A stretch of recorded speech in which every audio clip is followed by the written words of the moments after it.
Well, let's do this. Okay. Hello there, John! How's it going? How are you doing today? Okay. For some reason, I watched the beginning. We just maxed out these mics like crazy. That's going to sound like garbage. It's going to sound so bad. Well, I ended up, for some reason, watching our last episode like a couple times because I couldn't remember like what chapter was the last one in chapter 2, and you started that one by just yelling at me, and I visibly backed up. Oh yeah. And so I saw that like 3 times, so I was like, all right, I'm ready this time. That's how I've started actually, I think, a number of videos so far. You know, it's a Every time good, I'm like, hey, John, or nice something little like that, you know? spark of energy or Okay, something. welcome to a book club. Hey, I'm Sam. I'm John. This is a book club, and it's Sam and John's book club. Yeah, So we're reading a book. We've been reading a very specific book, The Way of Kings by Brandon Sanderson, an excellent novel, one of my favorites. I'm pretty sure now that I'm rereading it, I think I'm somewhat confident in that. We're almost halfway through. Yeah, look at that. Based on that. By the way, how would you feel about just increasing our reading load? Maybe not for this book, but for the next book. Like right now, we're kind of doing this like 25 to 50,000 words thing. Right. And if it's more than 50,000 words, that's indication we have to split it up into 2 parts. If it's less than 25, we have to add some more on, right? What if we just changed those numbers to like 50,000 to 100,000?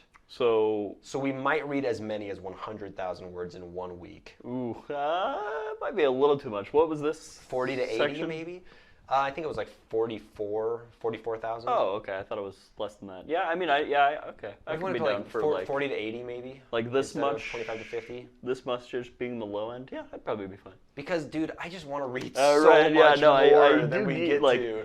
Now that I'm a little better about reading it ahead of time. Granted, I had a good excuse because I had flights, but like, Yeah. I do every time, even when I'm cramming at the last minute to read all of it. I'm like, it's 2 a.m. and I need to go to bed because I have to go to work. But I'm like, but I want to know what this next chapter is. So yeah, And like, I'm fine with that. I listen to the book on tape. I always finish my listening in 1 day. Right. And I have so many days where I cannot listen to Right, more Brandon Sanderson even though I really want to. Yeah. So we had finished part 2. Yep. This week, We did it. and that was cool and good. Right. And I just want so many more parts. Assuming 10 books with 50 parts, we have 48 parts to go. That's a lot of parts, yeah. 48 parts to go, but we won't get to most of those for years and years. Right. So, Yeah. we got time. Yeah, I was reading the just last night, kind of randomly, the State of the Sanderson or whatever that blog post that he posts every year is called. Oh yeah. And he was like, so I've planned out every single Cosmere book that I'm gonna write, and he like had it all calculated out, and he said, so maybe by the time I'm 70, we'll be done. And Wow. I was like, and how old is he? Like 35, 40? he's in the late 30s, I think. Yeah, that's what I'd guess. I'm getting good at guessing human ages. Wow. This is something that children are very bad at. I was gonna say, but how good are you at guessing children that are like 12 and younger? Show me a picture of a child. Well, no, we're not gonna do that. Okay. The thing is, as a child, you don't know how old anyone is. Oh yeah, no. You see a person who's big and tall, and you're like, I don't know, 50? Adult. Right? Yeah. Right. Yeah. But now, I'm getting quite, like, you show me a human, Sure. and I can say, like, late 20s, early 40s, late 50s. You know, I just kind of know now. All right. For our other podcast, we're gonna have a segment where I show you pictures of people and you're gonna guess their age. No. Yeah, I'm gonna find Hey, outliers. speaking of which, check out our other podcast, Sam and John. Have I uploaded the episodes yet? No. Have we recorded 2 of them? Yes. But will they be up by the time you see this? Maybe. Well, that's just tomorrow, so that's not giving I'm me trying a to great big window. put your feet to the fire with that a little bit. Okay. But Well, hey, let's get right into the book, huh? sure. We've already wasted, what, minutes? How many? Oh, minutes. 5.5 minutes. Wow. Not even talking about the book. What And the first LCS game has already started. Oh no. We only have an hour. Oh no. Oh, well, you're gonna miss that one. Well, yeah, I'm gonna miss the first one, but that's okay. I've accepted that. There are more entries into this letter. Right. By the way, I do have a link at the end of my notes here, which is to the entire letter. Yeah. And we're going to read through it all, and we're going to speculate, and it's going to be fun. All right. I was going to do that, but I didn't because I just finished reading moments ago. Do you want to read? Should we do the letter in fun voice? No, I'm just going to read it. Okay. Okay, all right. You have accused me of arrogance in my quest. You have accused me of perpetuating my grudge against Race and Bavadin. Both accusations are true. Ooh. I am arrogant. I do have a grudge against Race and Bavadin. Okay. All right. Yeah, so let's see, where are we at? Bridge chapter. I have to refer my notes. I've read this I was like gonna 3 days say ago now. I somewhat remember. So first chapter is them gathering all the knobweed. Oh, they're gathering knobweed. They're Right. selling it, I think, or is that later? No, that's later. All right. But yeah, this is where Kaladin's like, oh, we could just go get it ourselves, use some of it, sell the rest of it, We don't know that Yep. at this point, but he's like going out on the rock duty or whatever, and they're finding all the weeds, and they're gathering up in bundles, and they're sneaking them, and then at night they're not sleeping, they're milking weeds. Knobweed milk is an antiseptic. Yep. And it's apparently very valuable, so Kaladin has hatched a plot to go collect it themselves, and they can sell it and keep some and do something with the money. We'll get to that later. Yep. All right. I mean, we'll get to this reading my notes, but like reading these, I read this stuff like Thursday, and I'm like, whew, this seems like a different lifetime. It feels like a long time ago. Yeah. Seriously. This is why we need to just read more. Right. Or wait, that hurt. That might make it worse, but either way. All right. Okay, that pretty much summarizes that chapter. Yeah, that was pretty short. We'll get to the rest later as we discuss our notes. Yep. Let's see. This was the... Oh, no, never mind. Next, it's he's talking to High Prince Royan. He is it's a Dalinar trying to convince this guy to go on a joint plateau assault with him. Yep. And I'm gonna trying also to unite people. I'll do the letter intro from this one as well while we're here. Sure. Neither point makes the things I have written to you here untrue. And that's it. All right, that one didn't. Lame. Well, whatever. Yeah. Got my hopes up for nothing. Right. And this is where Adolin kind of yells at his dad. Oh, about, yeah. He confronts him about the visions. You're going crazy! You're just getting old, and these are delusions. Go back to slaughtering people. Right. Yeah. Do you stick to, play to your strengths. And then we have a flashback scene. The new City Lord shows up. Yeah. Rishon. Right. And he's a bit of a jerk. pissed. He's not happy to be there. He's not so nice. And things are tenuous at Okay, best. next one. I am being chased. Your friends of the 17th Shard, I suspect. I believe they're still lost, following a false trail I left for them. They'll be happier that way. I doubt they have any inkling what to do with me if they actually catch me. Dum dum dum dum dum dum. Bum, bum. We'll analyze that in a moment. We will. I'm excited to speculate. Yeah. I have a theory for who the letter writer is. Oh, okay. Okay, so now we're back to Dalinar. People are declining teaming up with him. Yeah, not a fan. What else is going on here? Oh, this is where he decides to actually go on a plateau assault. He goes on the thing, yeah. He actually decides to go on a plateau assault. And this Right. is where I start worrying for his mental health a little bit. Yeah. Because he puts on a shard plate and he just starts like sprinting down a hallway. Right. Like he's just like, I feel so alive. And he just goes like charging up. And I'm like, everybody's like, whoa, and yeah. I'm like, he does, that seems a little unstable to me. Right. And then Sadia shows up because he's investigating this whole strap ordeal, which is we know still he has going some on. sort of from ulterior motives, but yeah. trying to Adolin undermine doesn't trust him Dalinar. at all. Dalinar does trust him because his dream voice told him to. Right. So he's like, hey, Sadeas wants to question my men while we're marching towards this plateau assault. Sure. Whatever, so be it. No and they problem. go on the plateau assault and it's great. Whatever. yeah. And then they fight the Parshendi, and he leaps across the thing, and he's killing them, and then he just gets disgusted by what he's doing. And he's like, oh God, I used to kill people so naturally. Yeah. Why is this like disturbing to Where's me my now? thrill gone for Where is combat? the thrill? By the way, is the thrill, when you read it in the book, is like thrill capitalized? Yeah, I think it is. It is? I'm pretty sure it is, It feels like it should Right, be yeah. capitalized. Yeah, but, yeah. Okay, It's that's like, good to know. It's a real thing, yeah. Okay. It is a proper noun. And then we have another letter bit. Mm-hmm. If anything I have said makes a glimmer of sense to you, I trust that you'll call them off. Or maybe you could astound me and ask them to do something productive for once. Oh yeah, he's getting Oh, sassy. saucy. Sassy letter writer, or Yep. saucy. I mean, whatever vowel sound you Zesty. want between S and C. Right. Change that S to a Z. So-C, C-C, it doesn't matter. Right. Okay. Whatever you please. And here, what do we have here? Kaladin stuff. Yep. They're in chasm duty, where they're down in the thingy, in the chasms, picking off equipment from dead people. Yep. This is where down in the chasm. he actually sells the stuff, the knobweed Oh, milk. yeah. That also And happens. then they go down into the chasm and they're picking the stuff up off dead people, Right. and it just sounds like a trash job. Yeah, and Kaladin grabs the spear and he does the kama or whatever it was called, the spinny spear routine. Geez, I have it written down here somewhere. Kata, maybe? Kata. Kata, It's yeah. a kata. And everybody's like, oh, damn. Yeah. And it looks really cool, and he's a big show-off. And then they make some soup, and then he gets almost everybody on his side. Yes, Kaladin is speed running, gaining followers. Right. And then we have one last chapter, right? Yeah, the big boy. And this is This is where Dalinar digs a talks ditch. Yeah, he digs a ditch, and he feels so alive in a different way this time. And he's displaying mental instability in a new, fun way. Right. And then Navani shows up, and then he goes and sends letters back and forth over Span Reed With Yasna. Yeah. Yep. And then he's like, I'm gonna... Yasna? Yasna. Yasna. Yes. Is how you said it. Yeah. It's Yasna. Okay, yeah. And then he tells Navani at the end that he's gonna make Adolin his the new big boy, the big kahuna. He's gonna abdicate. Abdicate. That's which is a fun word. Yeah. It really that only applies to kings. If you look up the definition on Google, abdicate is just like a king giving up their power. But high prince, close enough. You know? I learned a new word today from my page-a-day calendar that was getting out of somewhere very quickly, and it was a combination of 3 words that also meant that. And it was like absquatulate or something. What? Yeah, I'll Okay, abscond, I'll accept. Yeah, it was abscond was one of the words it was made out of. It was abscond, squaddle, and something else. Well, that the last 2 I'd not heard. I'd only heard abscond because it's part of Silas's E.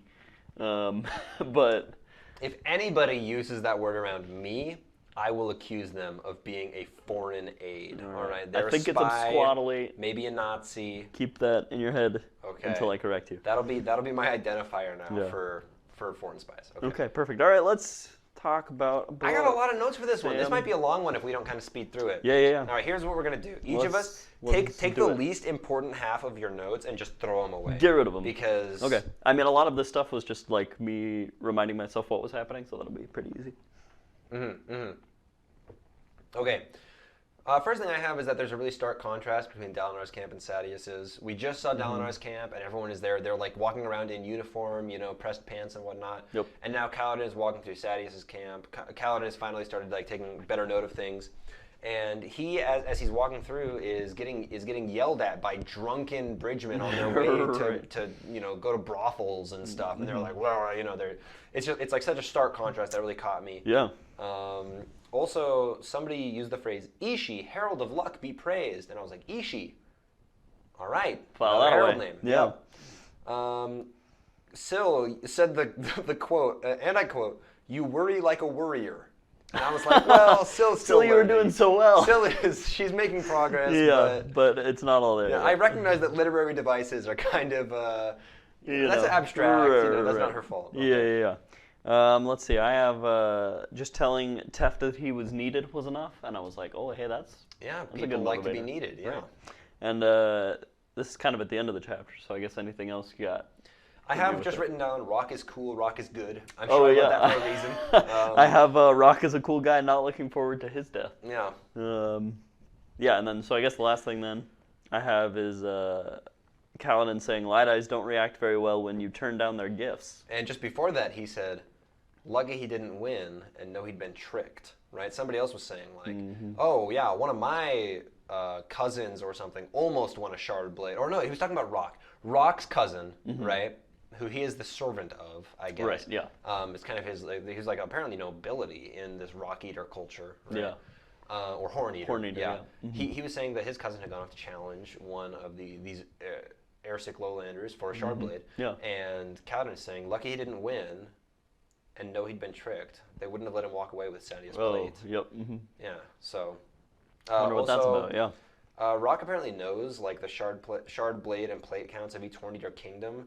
That might just be common knowledge for the Horn Eaters.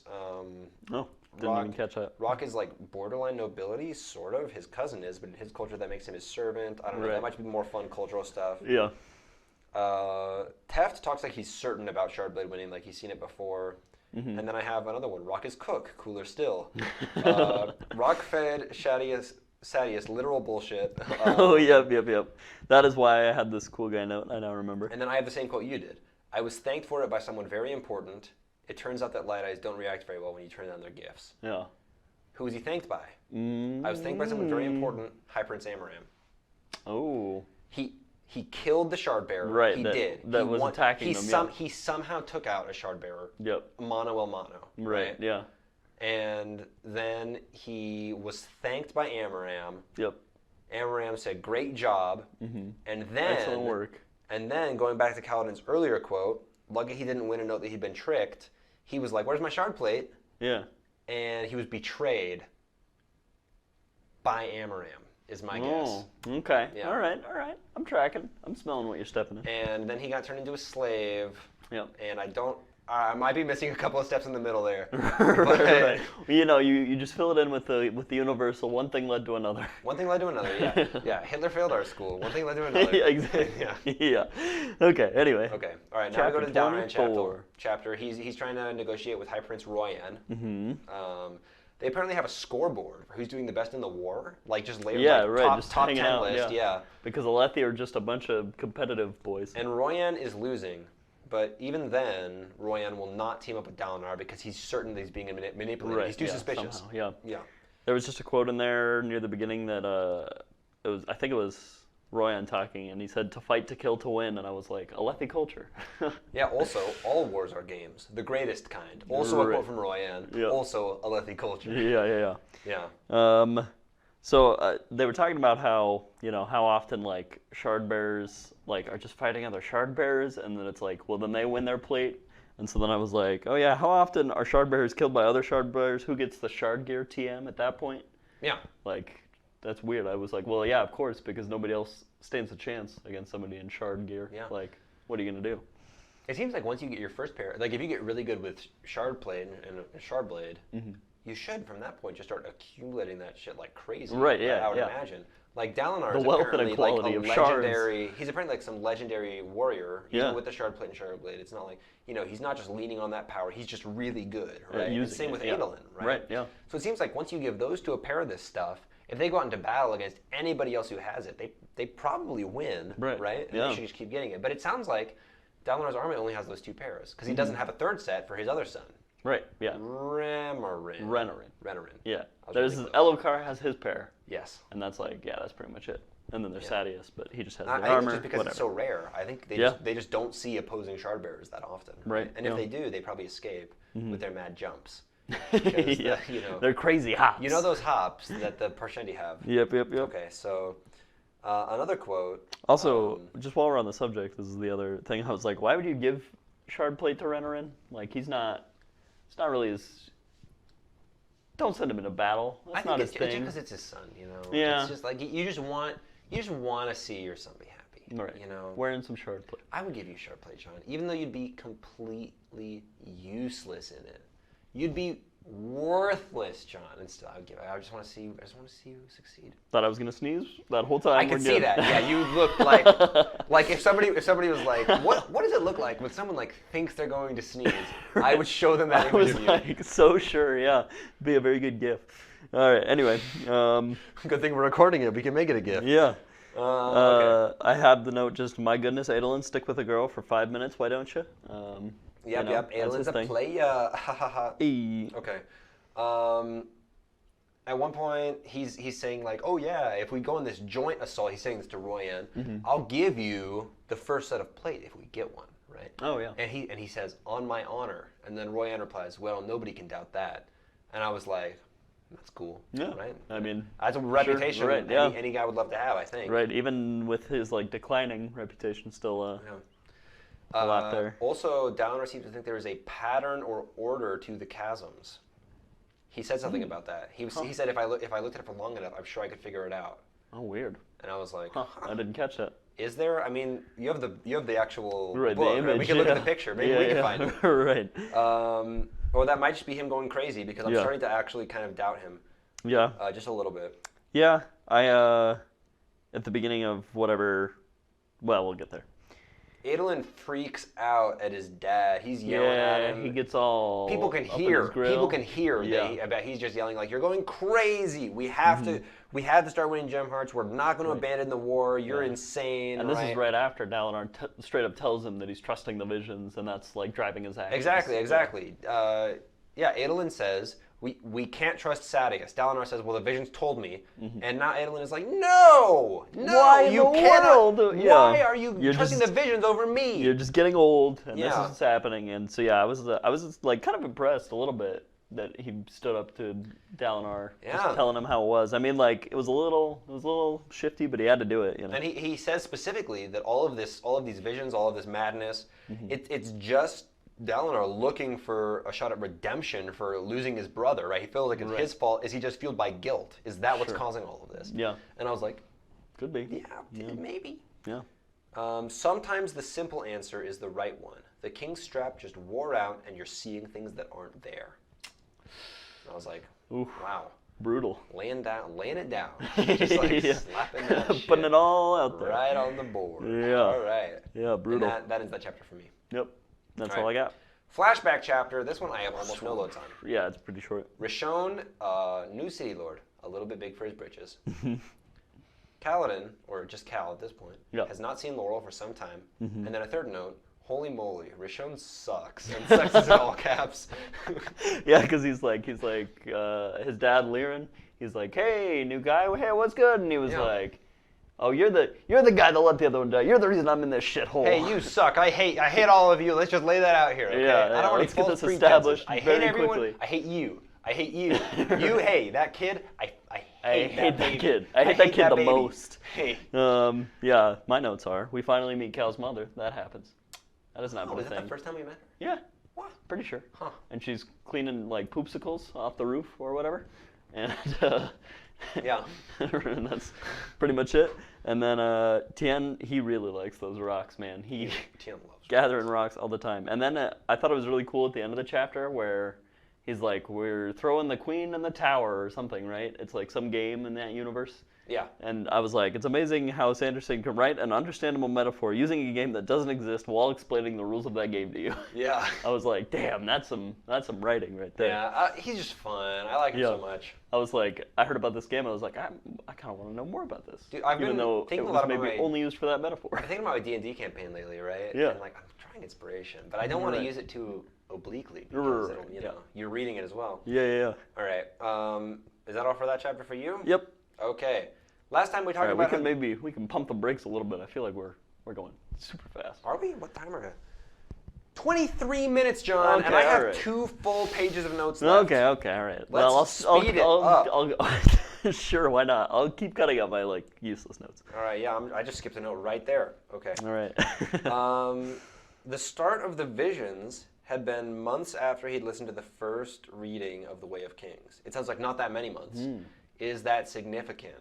Do you think that the book somehow triggered the visions? Yeah, right? I remember reading that and thinking like, oh yeah, that definitely could be connected somehow.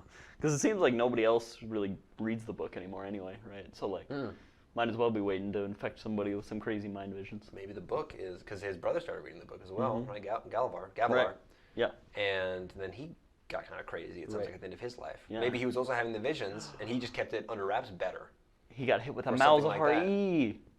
No. And then he died and passed it on. That is an incredibly niche reference you're making. Sorry about that. That's actually not true. I think League of Legends is like one of the most popular games out there. Yeah. Malzahar's E is titled Malefic Visions, and it gives people terrible thoughts that kill them. Right. So, okay. And if somebody dies, then they pass them on to the nearest ally. Yep. Anyway. Dalinar is talking to Taleb, I think his name was. He also talked to Aladar, and he also declined his team-up talk. So, yeah. But Taleb is like a guy in his, I don't know, like squad or whatever. And he's like, I think maybe we should use a bridge crew. And he's like, okay, 1 bridge crew. And I was like, oh yeah, I'll let you train one, he said. Yeah, I was like, we'll see. So where's he going to, he said you can recruit and train 1 bridge crew. So where's he going to get those people? Oh. Who's to say? We learned that the Radiance armor from his vision, they glowed with glyphs, modern shardplate does not. Right. I think it's information we already had. When he said it specifically in this chapter, I was like, oh, that might be yeah, important. it did used to glow, and now it doesn't. Okay. Yeah. This is where, he goes sprinting off in his shardplate, seems unstable. I have what is Sadius's deal? He's an interesting dude, where he's just like poking at him the whole time as they're riding off to this thing, just like trying to get him to crack. And he's like, "Don't you hate this? Don't you hate the fact that I keep pestering you? Don't you want to just explode?" I'm not touching you. Yeah. And then Dalinar's like, "Okay, fine, whatever, go away." And he's like, "Gotcha." There was also the quote in here: "Control is the hallmark of true strength." And I was like, well, I think that actually sums up Dalinar's character all right. Right. And the way he is now. Yeah. You know? Right. And he's kind of losing it a little bit. That quote kind of made sense to me. To lack feeling is to be dead, but to act on every feeling is to be a child. Oh, that was good. That was another quote from Dalinar, I think. Dalinar is just... He's a wise dude. Wise man, maybe Right. going crazy, but I won't fault him for it too strongly. Right. So when they jump across the chasms and everything, and they start fighting the Parshendi proper, it's just him and Adolin. I was like, oh my gosh, shard of blades are terrifying. Yeah. Like just cutting down 3 people, severing their souls or whatever. So yeah, like he took the cleave feat to reference another game. for sure. Yeah, D&D, 3.5 of all things. Yeah. Oh yeah, that's true. That's not even a thing in 5e, is it? Yeah. And then, so he was like disgusted by it. I was like, yeah, kind of same a little bit. Like, this sounds brutal. Yeah, you know? seriously. He's like murdering these people, and then he like takes pause. Ooh, he gets taken aback. He's like, oh my god, am I killing these guys? Right. Is this He, death like, my fault? Yeah. Has a weird moment of clarity, but then he can't do that because he's going to die if he stops to think for a Yeah, you second. can't But just stop Adolin in jumps combat. in and like Yeah. defends him or whatever. And then he goes back, and the thrill starts coming up again, but it's like hollow now. Dalinar also says And the something. thrill is like a thing where the Alethi are like, they feel it, they want to fight. It's like bloodlust. Does everyone basically. feel this in this world, or is this an Alethi thing? I feel like it's like a... Every time they talk about the thrill, a lot of the times they talk about it, they mention the fact that like nobody really discusses this, right? Right, The it's Alethi, just they a don't. thing. Everyone, Yeah. all of them feel the thrill when they're in combat, but they don't talk about it with each other. Right. So, but it sounds like when he brought it up to Adolin, which he did, Yeah. right? Adolin was like, "Oh yeah, I feel the thrill." He was like Yeah. kind of awkward. He didn't want to Right. talk Yeah, about it he was either. like, that's a little taboo to It's like this talk about it. weird- Yeah. They're Vikings. You know how the Vikings are like the inspiration for like barbarians and stories? Like that's what I think it is. Like Yeah. kind of like barbarian rage a little bit. They I just wonder get if into it's this some like supernatural thing. bloodlust thing. Yeah. What I if mean, it's some supernatural? What if could they? be. What if the whole people is like cursed somehow No, with this sure. bloodlust or yeah. something? You know, I don't know. It could be. Yeah. Also, It just seems like very similar to like kind of a real. It's like low level like hysteria kind of. I mean that's what it seems like it was for the Vikings or whatever. So Yeah. Could be.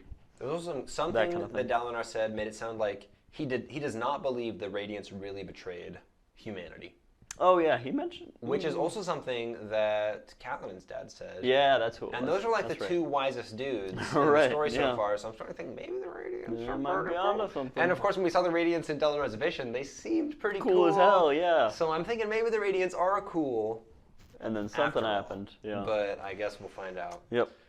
The Parshendi. Sadius thinks, however, sorry, just Yeah. to bring, because this is directly related to Yeah, what you're yeah. saying. Sadius believes the Radiant's powers were tricks. He Yeah, thinks they yeah. didn't even have cool powers. Yeah. Dalinar says that they're real, but that's just influenced by what he saw in his visions. So Right. Yeah, that's the only like proof he has to the contrary. The Parshendi sing as they fight. That sounds kind of awesome.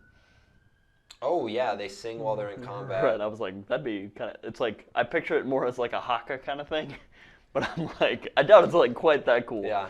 But like that would be a little freaky that you're just fighting these people. That would and they're, be like threatening. Yeah. If like you're running people and like they're even as their allies die alongside them, they're just like staring you down, singing in unison. I'd be Right. like, oh no! Yeah, Like, what's that song at the end of Les Mis? They're all singing that as they're just like cutting people oh down. my god! Could you imagine if it was a ballad? If you were getting murdered to a ballad, Yeah. I would not even be able to do That'd be That'd be very intimidating to me. Yeah. Okay. Also, this was part of the thing that was like a little disgusting was the fact that they like every time they kill one of the Parshendi, they just like hella kick the corpses because that like pisses them off. Yeah, because they don't want the bodies of their dead touched or moved. Yeah. So when they go up and they aggravate these dead bodies, right? Like it makes them It makes them provokes them. crack, right? Yeah. And like become overly aggressive to the point of making mistakes. Yep. I was like, geez, that is kind of disgusting a little bit. Things are different now, Dalinar. I see now in ways I never did before. I wish I could show you what I mean. Who said that? That was Gavilar before his death. Oh yes, I do Back in remember that. back in that brief Yeah. little flashback where they were meeting the Parshendi for the first time. What does that mean? Yeah. I see now in ways I never did before. Yeah, that sounds I wish I could show you what magic-y. I wish I could show you what I mean. right. And this kind of I think supports my theory that maybe Gavilar was having the same flashbacks. Right. I wish I could show you what I mean. He can't take him into the visions. Yeah. Seems like the Way of Kings might be the thingy. Maybe this book is cursed. What? Maybe it's the specific copy. But then the people reading it to him would have the same visions. Oh, yeah, theoretically, you're so right, I don't know. Yeah, it's weird. Who knows? All right. We should probably stop reading this book, given that it has the same title, Oh no. just to be safe. Let's see. The Dalinar mentions the shard blades were once used to protect, and now they're just like these horrible murder weapons. I'm like, yeah, that's kind of unfortunate. They say life before death, which is a big quote regarding the book, right?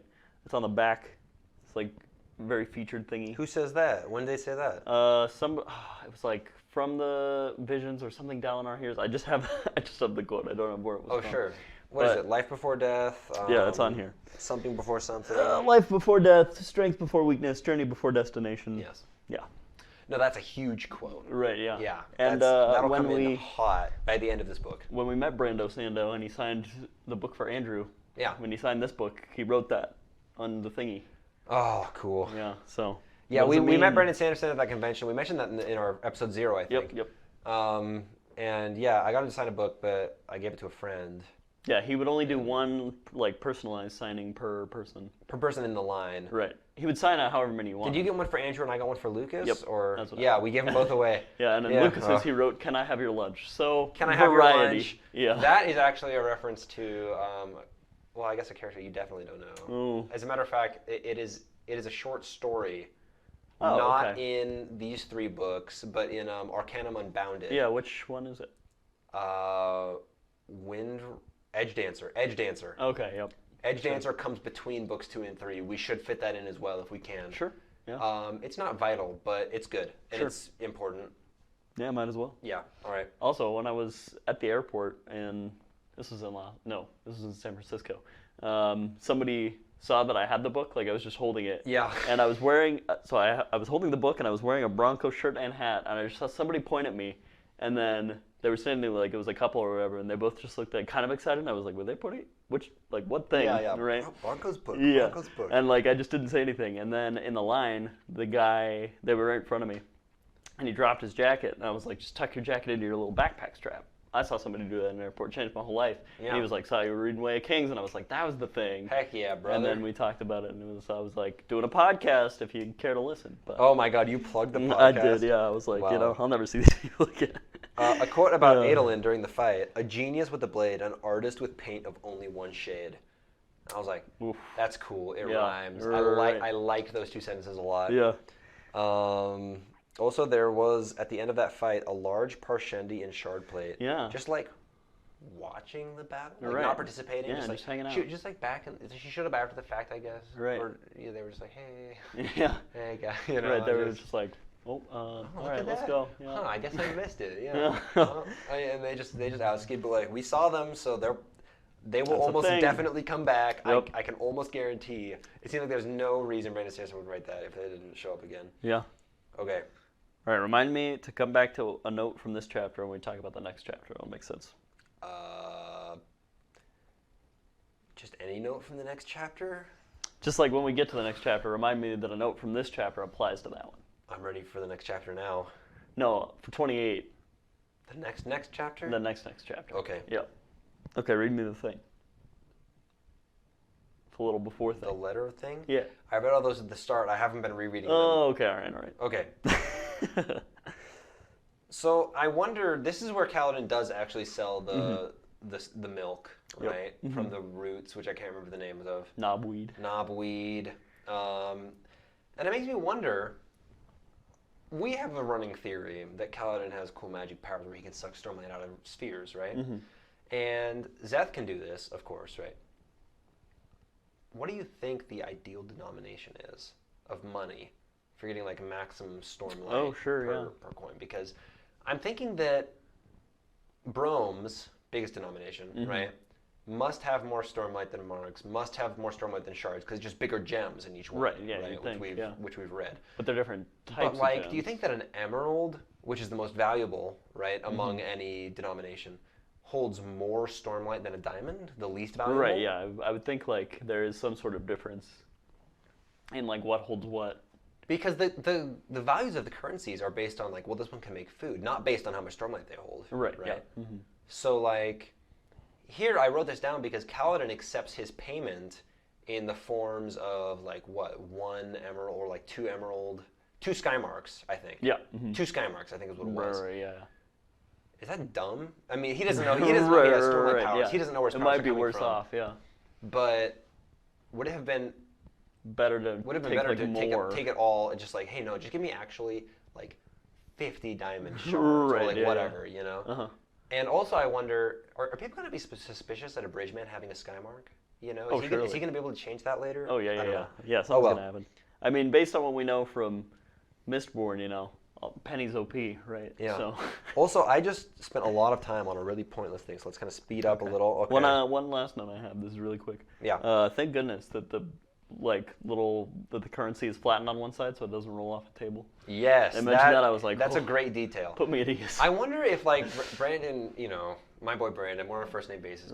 He wrote all this, and then somebody was like, maybe one of his proofreaders, because he has a bunch of people read the books before he publishes, right? Yeah. One of them was like, wouldn't the money roll off the tables? And he's like, oh, I'll take care of that. Actually. Yeah. Yeah. And then he goes back.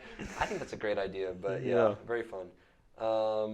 So then he sets up the whole business thingy with the apothecary guy. He's like, hey, I mean, I'll get all this. You can still upsell it, you know. Otherwise, I'm going to tell on you, right? Yeah, so Kaladin makes bank off of the knobweed you picked. Very good. And it's easy for him to find it because Syl's looking for it. He's talking about his dad.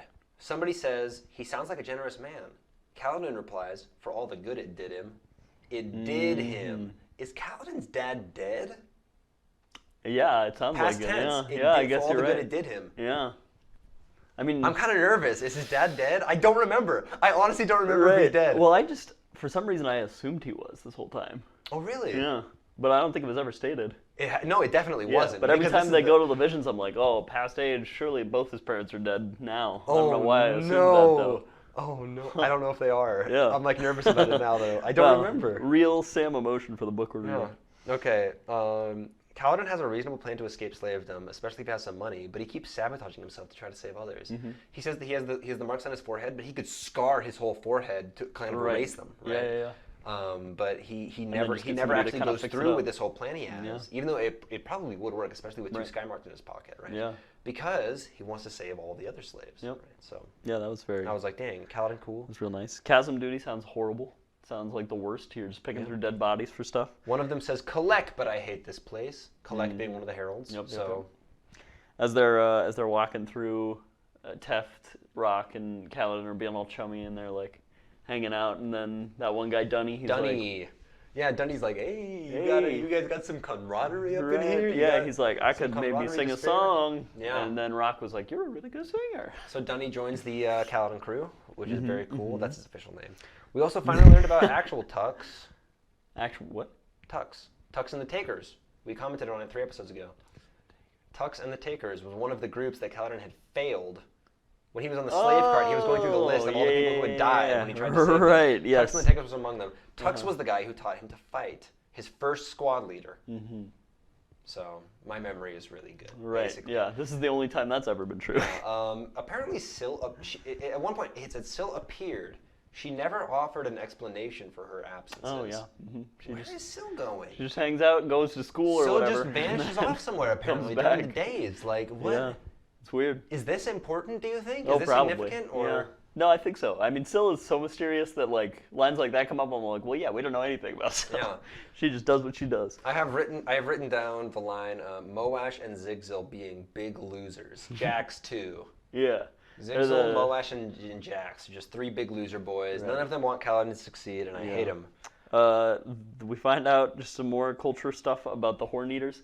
He was like, well, we have duels where, you know, we both get super drunk and like and sing songs. Keep singing, and whoever stops singing first loses. And I was like, man, Rock, why are you the best character in this book? Rock Eater or Horn Eater culture sounds awesome. Kaladin, I have the line here. Kaladin is a effing show off. He just starts doing the kata down in the middle, in front of all his men. He starts doing the spear dance. He finds a spear on the ground, spins it around a bunch. And everybody's like, oh my goodness, I've seen soldiers do that, but not that well. Teft is familiar with katas. Yeah. I have written down Teft knows katas. Does Teft have like a soldier background? He's very mysterious about it. He's like seen, well, yeah, because none of the Bridgemen talk about their past, but it seems like he's been around soldiers. Here's what I'm thinking. Teft and Rock are Kaladin's like right hand and left hand man, I guess, right? They're probably both crazy useful in their own right. You know, Rock obviously he's like this whole fun guy and he can cook and stuff, and he's helped Kaladin get all the camaraderie all up in there. Teft is also going to have a lot of value somehow, is my guess. Sure. maybe it's as a fighter. Maybe he's like really good. No, sure. I don't know. Yeah. But then again, Kaladin kind of already fills that role. Oh, right, yeah. So, yeah, who's to say? And then Dunny is the bard. I guess Rock is already kind of the bard. Yeah, I don't know what Dunny does. Dunny is a commoner that's just hanging out. He's maybe an NPC. Dunny. I'm gonna put Dunny on the curb for a bit, but maybe he'll come in. Who knows? Yeah, let's see what else. Somebody said after he did his whole spear dance, you should challenge a shard bearer, and he said, I tried that once. Yeah. So I'm like, He said he had, yeah. Parshendi armor is part of their bodies, like an exoskeleton. Parshmen do not have this thing. Right, that sounds super weird. Tef worked in the camp as a non-bridge man before becoming a bridge man. Oh, yes. He was in the camp, he did something bad, maybe he was a soldier. And then he did something bad and became a bridge man, who knows? People's bodies can be soul cast into statues? What the hell? Yep. Well, we've already confirmed that anything can basically be soul cast into anything. Right. I was just like, oh my gosh. They're just like, we want a statue of this person. Just boop.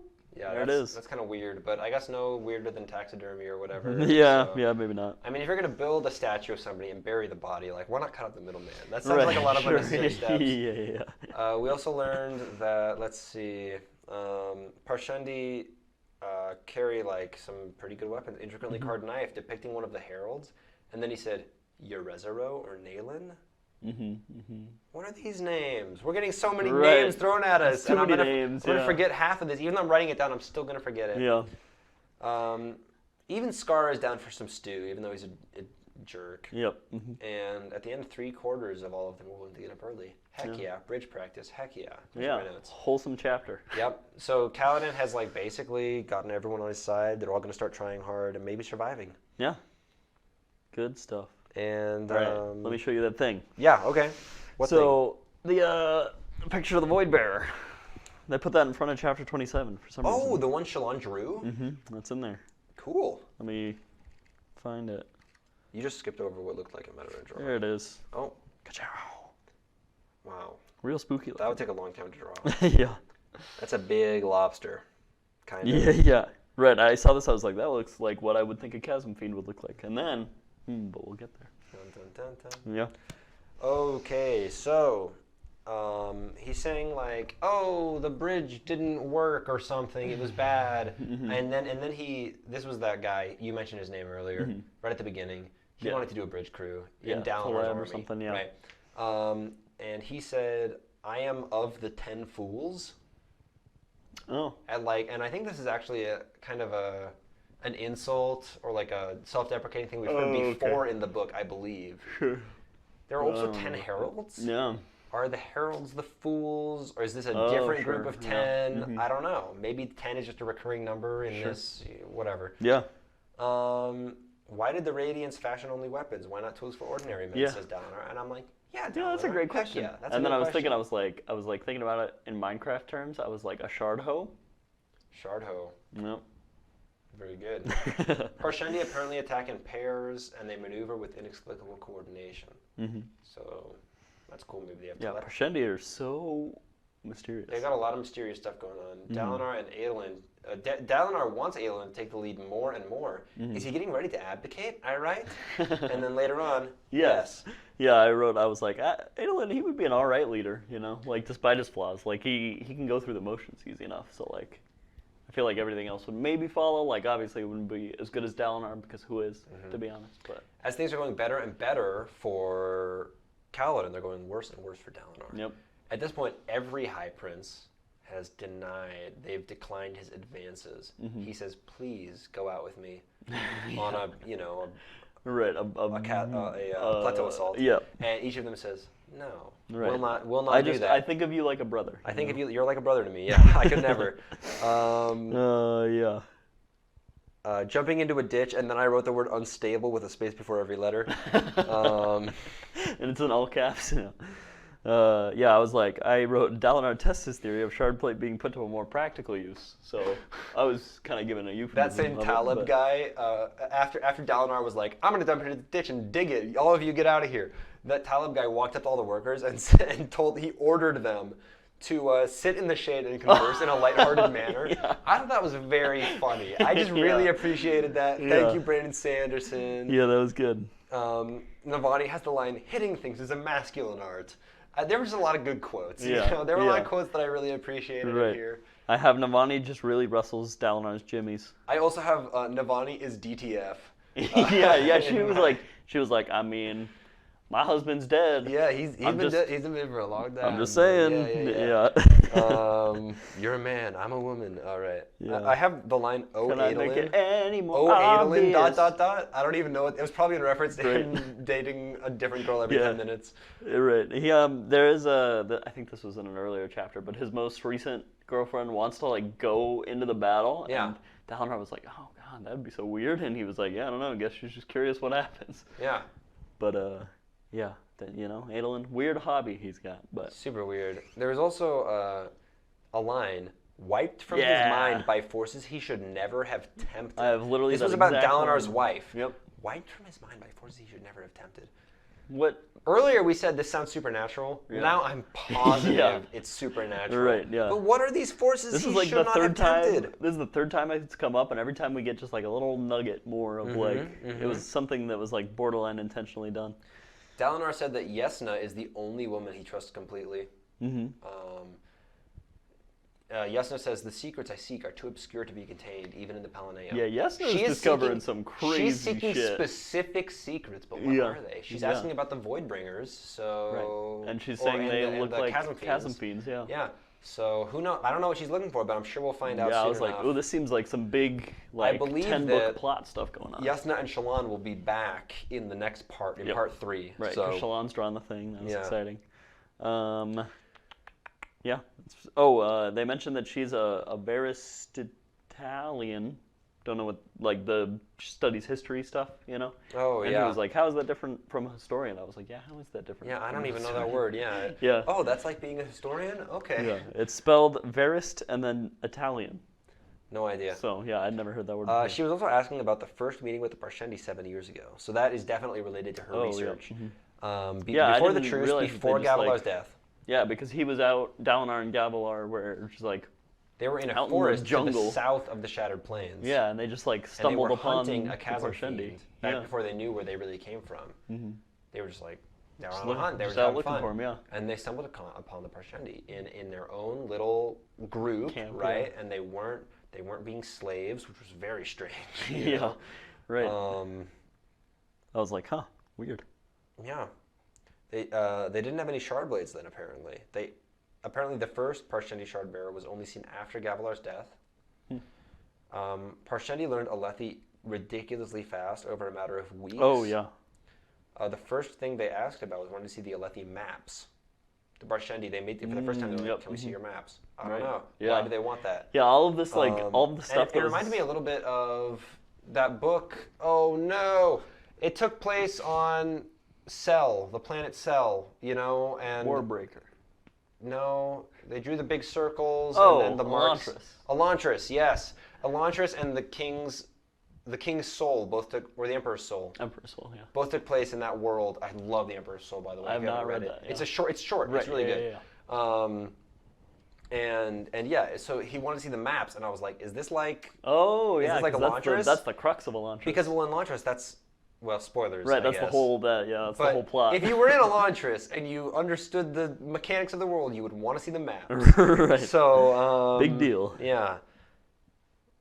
Yeah, like this little bit where he's talking to Yesna at the end of this chapter. Like, I feel like we were just being like drinking from a fire hose of really big plot elements all at once, and I was like very excited. I was like, I don't understand anything that's happening. But dude, that's why I'm taking so many notes for this because I feel like the first time I read through all this, I missed a lot, and I do not want to miss it the second time. Yeah. I want to reach the end of this series and be able to predict it because I've paid so close attention. Yeah, to the little breadcrumbs. Brandon Sanderson gives us so many hints. Yeah. You know, I just want to pick up on all of them. Right, and that's what makes the waterfall of every book even better. Oh yeah. And it's kind of nice because in that same State of the Sanderson thing I was reading, it sounds like when the 5th book is done, that's like a major closure at the end of that. Yeah. Like the two, like it's a 10-book planned series, but at the end of the 5th, like a lot of stuff gets tied up. The end of the 5th, that is intermission between books 5 and 6. Right. Pretty much, right? Okay. Also, Yesna asked, I'm pretty sure, I have this quote written down, did they ask about the Voidbringers? She's asking if the Parshendi asked about the Voidbringers. So that's another hint into Right. whatever she's looking into. Yeah. Chasm Fiend equals Voidbringer, question mark, and then I wrote down, never mind. I don't know why I wrote down, never mind. Yeah, I just wrote, like, What what is up with the similarity? Because looking at that picture, like, I thought that before I realized that was, like, an actual thing that we were shown later. So Shalon drew this picture of a Voidbringer. Turns out it looks just like a Chasm Fiend. Right. He said that they had, like, broader shoulders and there was, like, a couple little differences, but... The drawing of the Chasm Fiend that Shalon did is a copy of another drawing, and that first drawing was made less than 100 years after the Heralds left. Right. So it's very old, probably accurate. Yeah, super old. Also, this just indicates that people have known about Chasm Fiends for ages, even though the Alethi may have only discovered them recently. Dalinar seems surprised. Dalinar has decided to abdicate. That's it. Yep. So, That's the whole let's book. read that freaking letter. Oh, yeah. Yep. Old friend, I hope this missive finds you well. Though as you are now essentially immortal, I would guess that wellness on your part is something of a given. I realize that you are probably still angry. That is pleasant to know. Much as your perpetual health, I have come to rely upon your dissatisfaction with me. It is one of the Cosmere's great constants, I should think. Let me first assure you that the element is quite safe. I found a good home for it. I protect its safety like I protect my own skin, you might say. You do not agree with my quest. I understand that. So much that it is possible to understand someone with whom I disagree so completely. Might I be quite frank? Before you ask why I was so concerned, it is for the following reason. Adi was once a kind and generous man, and you saw what became of him. Race, on the other hand, was among the most loathsome, crafty, and dangerous individuals I had ever met. He holds the most frightening and terrible of all the shards. Ponder on that for a time, you old reptile. And tell me if your insistence on non-intervention holds firm, because I assure you, Race will not be similarly inhibited. One need only look at the aftermath of his brief visit to Cell to see proof of what I say. In case you have turned a blind eye to that disaster, know that Aeona and Sky are both dead, and that which they held has been splintered, presumably to prevent anyone from rising up to challenge Race. You have accused me of arrogance in my quest. You have accused me of perpetuating my grudge against Race and Bavadin. Both accusations are true. Neither point makes things I have written to you here untrue. I am being chased. Your friends of the 17th Shard, I suspect. I believe they are still lost, following a false trail I left for them. They'll be happier that way. I doubt they have any inkling what to do with me, should they actually catch me. If anything I have said makes a glimmer of sense to you, I trust that you'll call them off. Or maybe you could astound me and ask them to do something productive for once. For I have never been dedicated to a more important purpose, and the very pillars of the sky will shake with the results of our war here. I ask again, support me. Do not stand aside and let disaster consume more lives. I've never begged you for something before, old friend. I do so now. Oh my. Whoa! Okay, lots of names coming at us. We got Race, Sky, Ati, and Cell. Cell is a place. Cell is, by the way, the planet. Right, you said that. I was like, oh, right. I forgot about that. One need only look at the aftermath of his brief visit to Cell. I don't know exactly what that did. Right, yeah. Did his visit, is that what scarred the... I guess I don't want to give spoilers for a different book. Yeah, I know, yeah. You should read that. Go Right, back and Elantris, very good book. Read Elantris if you haven't, and maybe you'll figure it out. So this has got to be. We should talk about it. It's got to be something to do with Hoyd then. You think? I'd think. So who do we know that's an interplanetary traveler? Hoyd and. Well, you haven't read that. Ooh, and actually, you haven't read either of the books this character appears in. Oh no! As far as I'm aware. What books are those? Just out of curiosity. One of them is the White Sand graphic novel series. Oh my goodness! Okay. Yeah, and the other one is an interlude between eras, Mistborn eras 1 and 2 that appears in Arcanum Unbounded. Okay. Just read all of the Cosmere I'll read stuff. all Brandon Sanderson's books. Just read eventually. all of it. It's very cool. Uh-huh. There's actually another interplanetary traveler who appears in this series and in Warbreaker? Warbreaker. Yeah, I was gonna say the other guy. I did not catch it when they appeared. They're like described vaguely enough that I did not draw the parallel until it was pointed out to me online. So yeah. Quick little tangent. No, I'll tell you at the end because it doesn't really relate. It's about Warbreaker, so I'll just okay. tell you about it later. Yeah. Okay, so my guess is that Hoyd is the author of this. Yeah. Because in the interlude Ishik, there were 3 people looking for Hoyd. Oh, yeah. Right. And here he says, I am being chased. Your friends of the 17th Shard, I suspect. I believe they're still lost following a false trail after them.